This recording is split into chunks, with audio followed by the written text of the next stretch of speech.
Welcome to the official YouTube channel of HE-MANIA.com.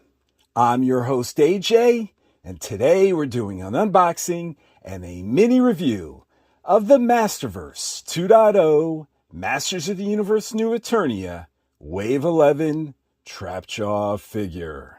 Now, this is the second time that Trapjaw has ever appeared in Masterverse Classic, the first time being this Revelation figure on the left. Now, to the right, I just have this Club Grayskull Classics Filmation figure. But in the center here, this is the second time Trapjaw has appeared in Masterverse. And be honest with you, I was really surprised it took so long for Trapjaw to appear in this new Eternia subline, considering how popular this character is. Look, I don't know how it was in your neck of the woods, but I was born and raised in New Jersey. And around all my Masters of the Universe friends, 9 times out of 10, if you asked them what was your favorite evil warrior, besides Skeletor, 9 times out of 10, it was always Trapjaw. Now, full disclosure, I'm a huge Web Store fan. He was my number one, and I was always secretly hoping the kids I asked, they would say it was Web Store too. So I could go, what? You like Web Store? I like Web Store too. And high five. There was no fist bumping back then. And high five and go, yeah, we're Web Store buddies. But nope, it was always Trapjaw, Trapjaw, Trapjaw. Actually, that sounds like the Brady Bunch meme. Marcia, Marcia, Marcia. Where the younger sister was always jealous of the older popular sister. And maybe that applies here too. But be honest with you, I loved Trapjaw as well as a kid. And how could you not? I mean, Trapjaw was really like the Batman of the Motu universe. He had a utility belt, just like Batman, but it was green. And he got to hold all his weapons in there. And then he got to use those weapons on his arm. And he had all these other great features as well, like the articulated Trapjaw. And look, he could even show up Web Store a little with that little eye hook ring, right? On the top of his head, and you could put a little piece of string through it, and he could zip line into your battle scene. And he was just really overall just a fantastic figure with all these great popping colors as well. So I'm excited to take a look at this figure. But before we do that, let's first take a look at this packaging. So here it is, the Masterverse 2.0 New Eternia Trapjaw packaging. Now, before we get into this packaging specifically, I just want to reiterate something I've been mentioning with every Wave 11 review and unboxing video, is that if you're curious what I think about this new state-of-the-art Masterverse 2.0 packaging, be sure to check out our Sorcerer's Tila unboxing and review video, where I go into depth about that. But specifically regarding Trapjaw, let's start with the artwork. The artwork is done by the masterful Simon Eckert, and he's done the artwork for the entire Wave 11 core basic wave. And this looks terrific. We have Trapjaw, and he's holding up his fists as it looks like he's being blasted by, Eternian Royal Guards on sky sleds. And then look here in the back, it looks like we have the Talon Fighter and Castle Grayskull. And look who's on the drawbridge. It's Battle Armor He-Man fighting Triclops. And Triclops is coming to the new Eternia subline soon. So that's pretty cool. It's like a tease. Okay, and then we look at our normal profile artwork, and this is great. Look at Trapjaw here with the sword, and looks like he has a metal jaw in this shot. And then his traditional jaw in the close-up. And regarding this close-up shot, doesn't he look eerie? Doesn't he look like he belongs in a horror movie with those yellow eyes? Looks so good. All right, so on the back of the packaging, we have quote-unquote toy photography, but I think we were told in San Diego Comic-Con, Mattel explained to us that this was not toy photography, but this was actually 3D rendering. It was computer-generated figure art. And while this maybe looks realistic here, the lighting doesn't look that terrific on these 3 side shots, so I'm really not overall a fan of this. But what I am a fan of is this extra piece of artwork here. We have Trapjaw, we have the side profile shot with his mouth open, and he looks great.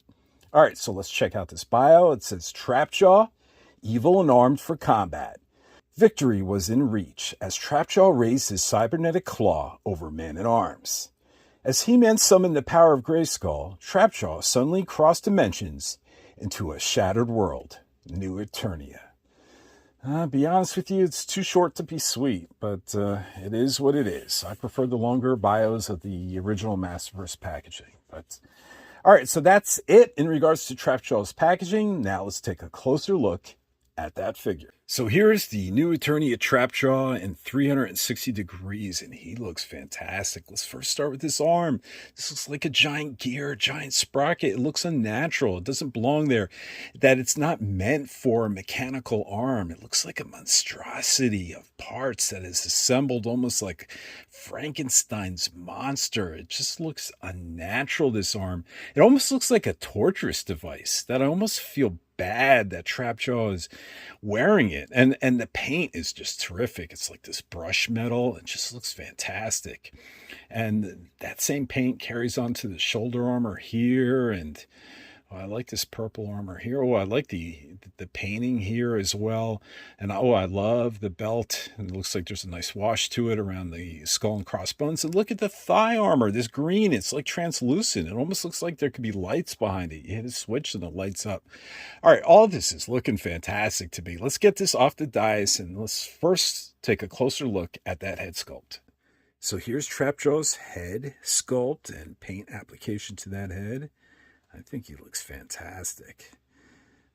He definitely looks more realistic, you know, that human facial form than, say, he did in the vintage figure or the classics figure.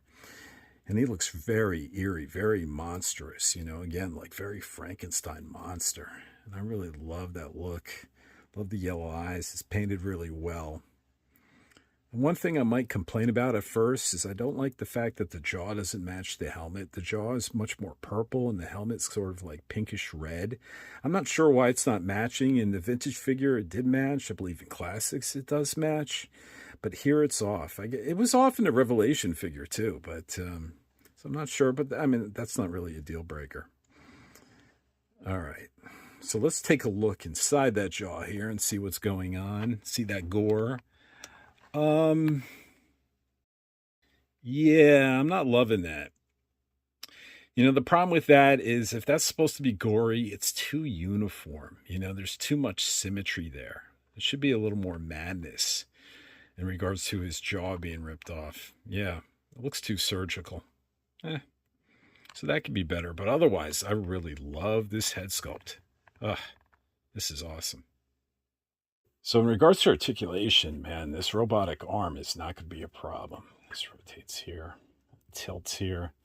Yeah, this thing is great. And then, of course, he's going to have the drop-down hips as well. And this arm's going to be great as well. So the only really, the problem we're going to have with articulation is just the head. The Trapjaw is going to have the same problem that Revelation Clamchamp has and the new Eternia Man-at-Arms. Based on his neck position, his head is not going to be able to look up. You're going to pop the head off if you're going to try. So he can look down, but he just can't look up if Screech or Zor is above him. So that's unfortunate. But otherwise, it's great. In regards to the paint again, this is actually not translucent green plastic. It sometimes looks that way depending on the light. But this is really just green reflective paint, which is just really, really cool. And this armor piece here, this armor piece is glued. You're not going to be able to take that off. It's glued to the shoulder piece that's attached to the robotic arm. So this is not removable, but your utility belt is. This unclips here if you want. And you could take this off and just use Trapjaw's regular belt, but we're just going to keep that on. So in regards to Trapjaw's accessories, other than his gun attachment, you get 3 more attachments to his robotic arm. You get this great metallic hook. You get the claw, and then you get this great looking dagger that also can be used in his normal hand.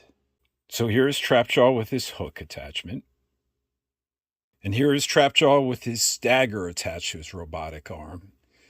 And boy, does that look frightening. Something straight out of a horror film. And here is Trapjaw's claw attached.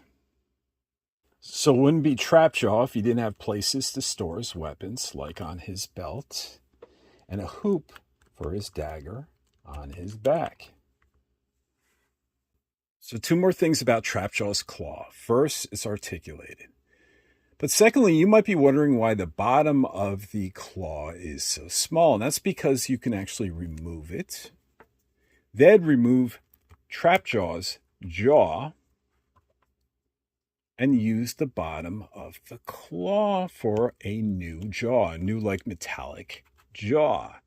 And this is maybe a little bit reminiscent of the mini comic version of Trapjaw, where he was mostly metallic. You know, there's not a lot of earlier concept art that you can pull from, but this is something that is in his original conception and looks rather cool. So when it comes to reusing sculpts, you're not going to see a lot of commonality between the New Eternia Trapjaw and the Revelation Trapjaw that came before it. Even if you look at the arms, yeah, you see these circular, cybernetic enhancements in the shoulders, but they're actually different sculpts. And same thing goes with the biceps and the elbows and the forearms and so forth. And even the weapon attachments, you're just not going to find that much similar between the two. And I think that's really a good thing. But that doesn't mean this Trapjaw is entirely a brand new sculpt. It does have reused parts. Like underneath this utility belt is the belt of Viking He-Man. And if you look at the legs of Trapjaw, you can tell they are pulled directly from Man-E-Faces. It's the exact same thigh, knee, boot, and foot. So clearly, even though there's some new sculpting with Trapjaw, there are some reused parts. So what do I think about the Masters of the Universe New Eternia Wave 11 Trapjaw figure? I love it. Masters of the Universe is so versatile. It doesn't just have to be that campy, fun filmation style, but it can be horror too. And I think this is a step in that horror direction. This is a construction of a Frankenstein monster, not just that face of Trapjaw, but this horrible machine attached to his shoulder, these huge machine parts that look like a torture device from the Dark Ages that is just attached to his body and looks painful for him to endure. And he wields this dagger. He puts that dagger in the robotic arm, and it's horrific. It's brutal. Just imagining the damage he can do. And this just represents the great thing about Masters of the Universe, that it doesn't just have to be one thing. It could be horror, and I can see versions of these characters, if it's Beastman, if it's Merman, if it's Skeletor, that really gives us this monstrous, horrific versions of characters that we know and love. And I just love exploring that kind of side in Motu lore. And I think this Trapjaw is the first step in that direction, and I just love it. So, well, that's it. I want to thank you all for watching, and we'll see you next time.